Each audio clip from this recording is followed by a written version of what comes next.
I have endeavored, in this ghostly little tale, to raise the ghost of an idea, which shall not put my viewers out of humor with themselves, with each other, with the season, or with me.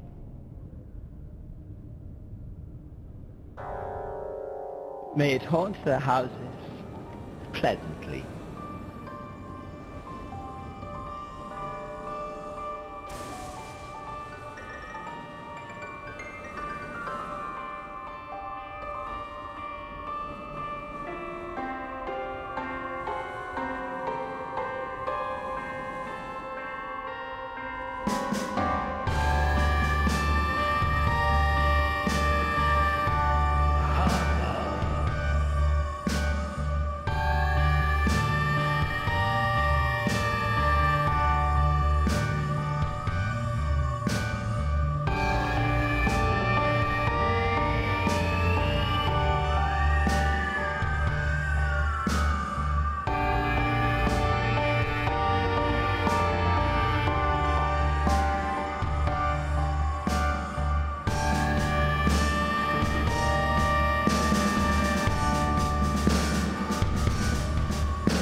Dead as a coffin nail.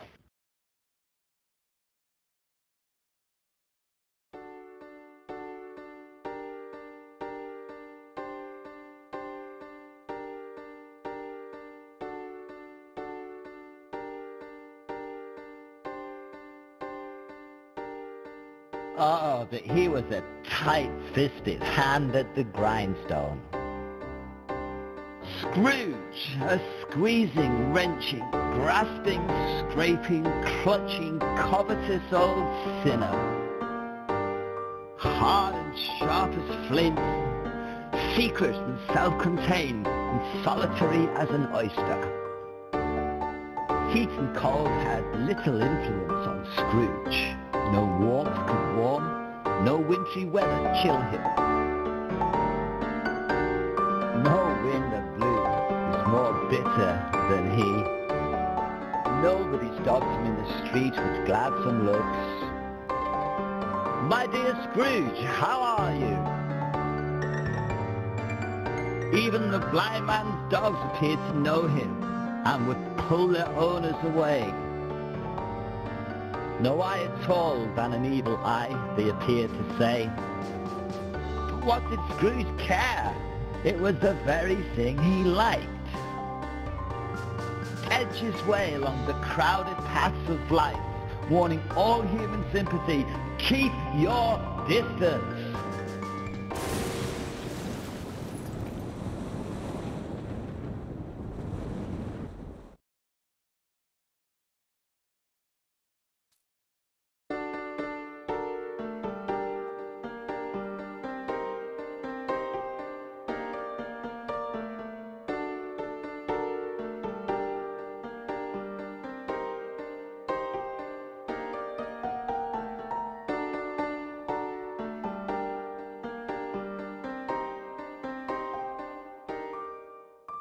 Christmas. Could there be a more happy and heartwarming time? The coldest heart could not be but bored at the sight of children running, playing with their unfettered hearts. 'Tis indeed the season to be jolly and to bear goodwill to all men. Oh my God! It's Small Muppet! Guys, look! It's Small Muppet! What the... who's this? How did she get in here? Oh my God! Well, I am one of your biggest fans. It's okay, I can have an autograph from you. Oh, that's it, right? I'm out of here. I'm a professional. I shouldn't have to deal with this. Get rid of these kids. Kill that camera! Oh, that's my friend. Sorry, it won't happen again. Oh, I know it won't happen again, Godfather. You're fired. Man, I'm trying to make a film here about the importance of being nice at Christmas, and I'm fed up with all this.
A Merry Christmas, Uncle. God bless you. Bah, humbug. Christmas a humbug, Uncle? You don't mean that. Oh, I do. Merry Christmas. What reason have you to be merry? You're poor enough. What reason have you to be miserable? You're rich enough. What else can I be when I live in such a world of fools as this? What's Christmas to you but a time for paying bills without money, finding yourself a year older, but not an hour richer? If I could work my will, every idiot with Merry Christmas on his lips would be boiled in his own pudding and buried with a stick of holly through his heart. Uncle? Nephew, keep Christmas in your way. Let me keep it in mine. But you don't keep it. Let me leave it alone then.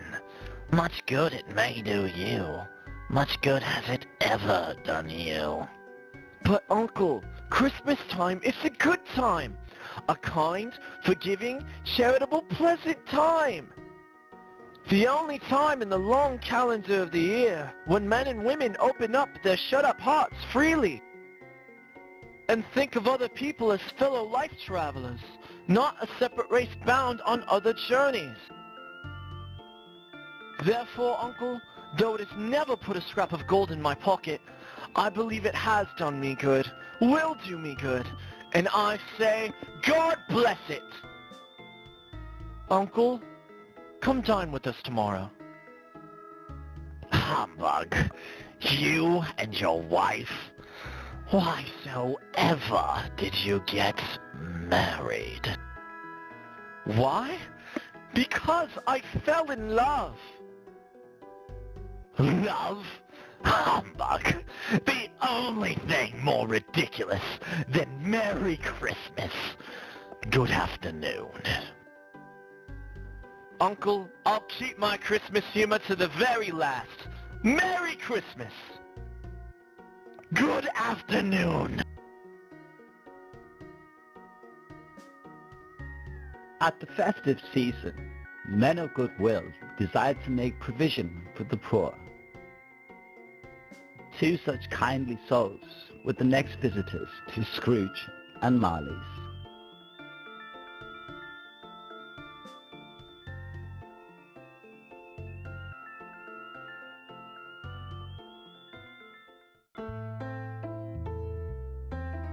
Good afternoon. Do I have the pleasure of addressing Mr. Scrooge or Mr. Marley? Mr. Marley has been dead these 7 years. 7 years this very night. Well, I have no doubt his charitable spirit lives on in your good self. At this time, it is more than usually desirable that we should make provision for the poor and destitute who suffer greatly in want of the most basic comforts. Are there no prisons? Does the workhouse no longer exist? They are, sadly, still with us, sir. Yes. The treadmill and the poor law remains in vigor. Both very busy, sir.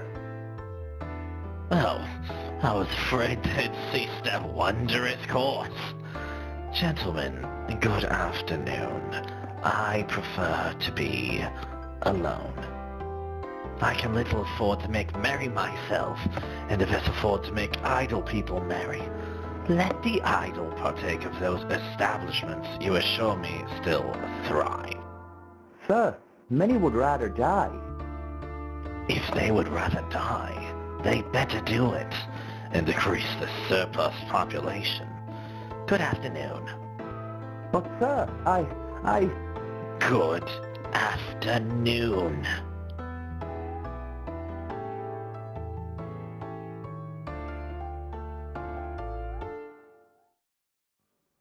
It is tempting to think that Scrooge found no joy in life.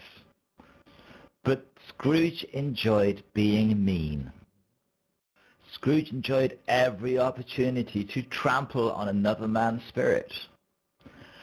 This brings us to his long-suffering servant, Bob Cratchit. Bob Cratchit expected little out of life, asked for little, and got little. Today he was to ask Scrooge for a day off for Christmas.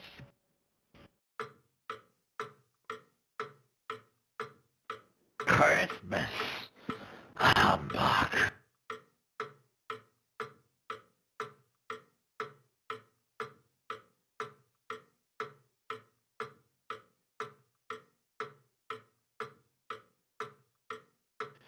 You'll want all day tomorrow, I suppose. If it should suit your convenience, sir. It's not convenient, nor is it fair. If I was to stop half a crown for it, you'd find yourself ill-used, no doubt. But Mr. Scrooge, sir, 'tis but one day of the year. A poor excuse for picking a man's pocket. Go. Be here all the earlier the next morning. Yes, sir. Mr. Scrooge, sir. Thank you, sir.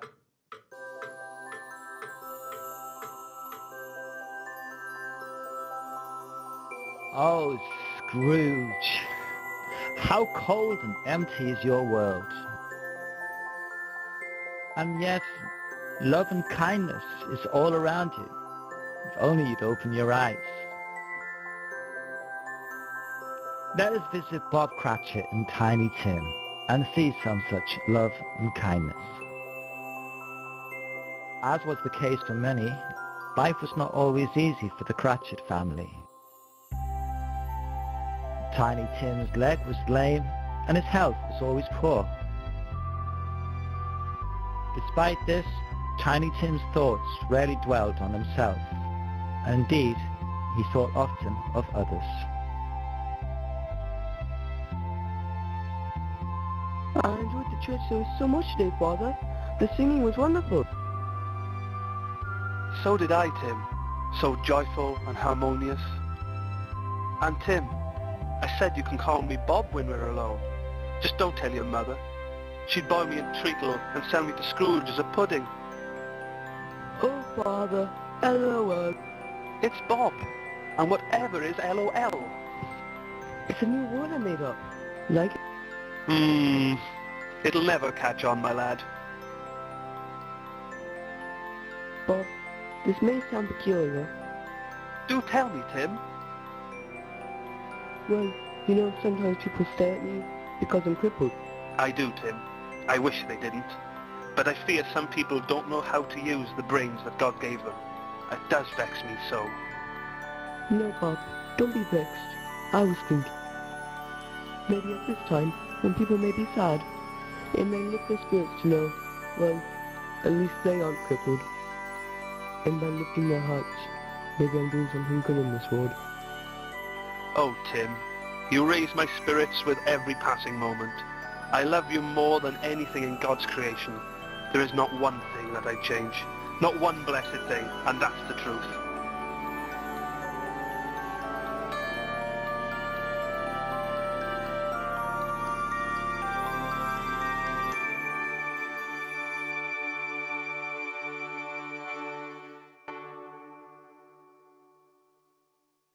Silent night, holy night, all is calm, all is bright, round young virgin mother and child, holy infant so tender and mild, sleep in heavenly peace, sleep in heavenly peace. Humbug. Scrooge took his usual melancholy meal in a melancholy tavern with a melancholy drink. At the end of this night of wild revelry, Scrooge returned to his home, formerly the property of his business partner, Jacob Marley. Jacob Marley had not so much as entered Scrooge's head in the 7 years since his death. Tonight was to be very different.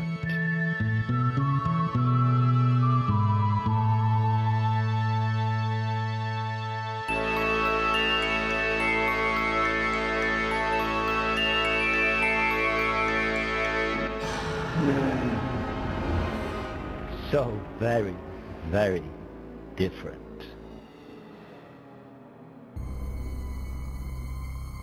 Darkness was cheap, which well suited Scrooge, but he was so unsettled from the apparition, he sought comfort in an extra candle. The comfort would not last.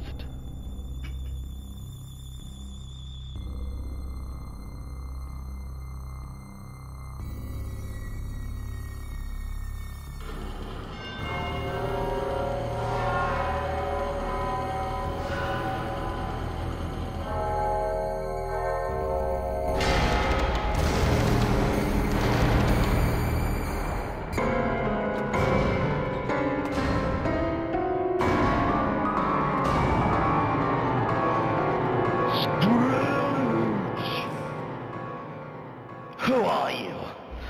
What do you want of me? You aren't real. Ask who I was! I am Jacob Marley. I want you to believe in me. Why do you doubt your own senses? Because a little thing can affect them. A slight disorder of the stomach makes them cheats. You may be an undigested bit of beef, a blot of mustard, a crumb of cheese. Yes, there's more gravy than the grave about you.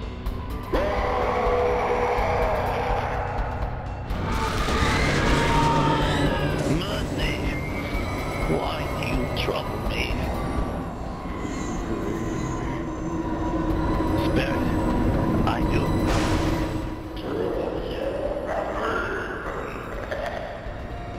Spirit, I do.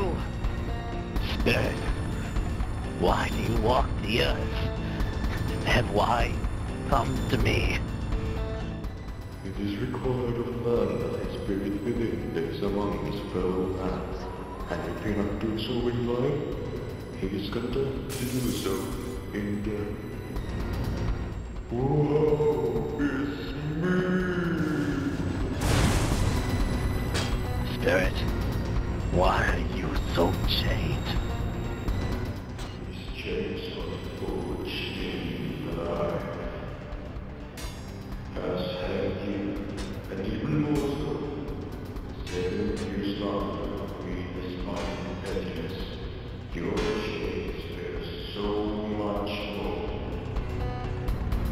Jacob, I pray thee, please speak comfort to me. I have none to give. I cannot say. You and me must answer for your life. But Jacob, you were such a good man of business. Mankind was my business. Well, but a child was even like you. I failed in my business. But it was the way. You will be haunted by 3 spirits. These spirits are the only hope for Ebenezer Scrooge. Oh, it's you.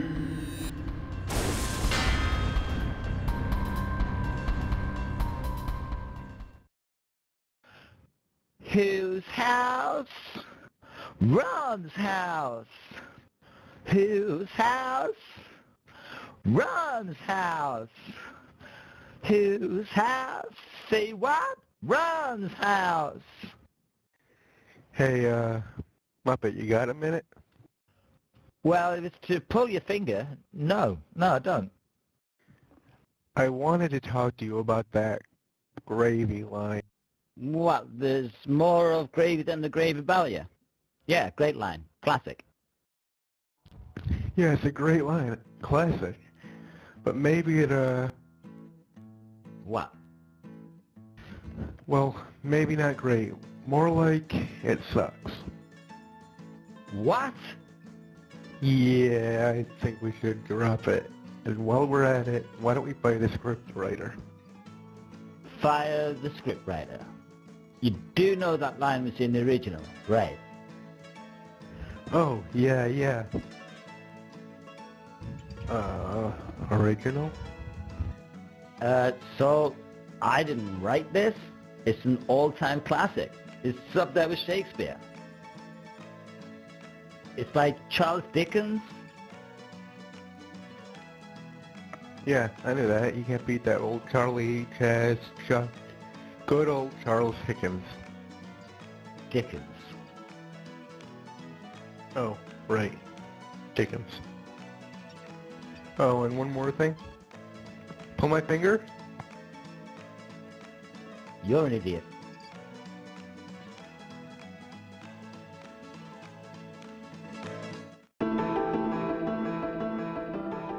Marley's ghost bothered Scrooge. Bothered him extremely.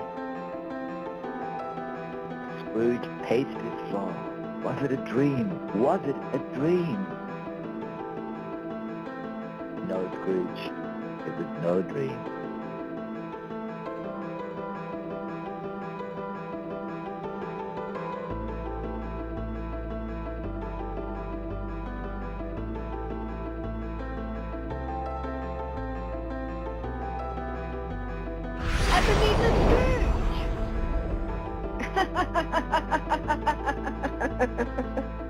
Are you the spirit whose coming was foretold to me?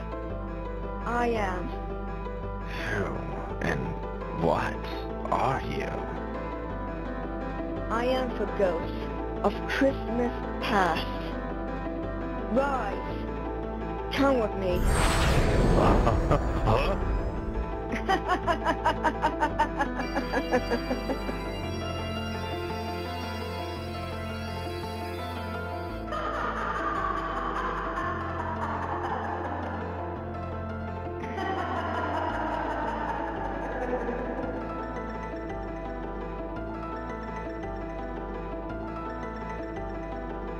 There are those in this cynical world who doubt in magic.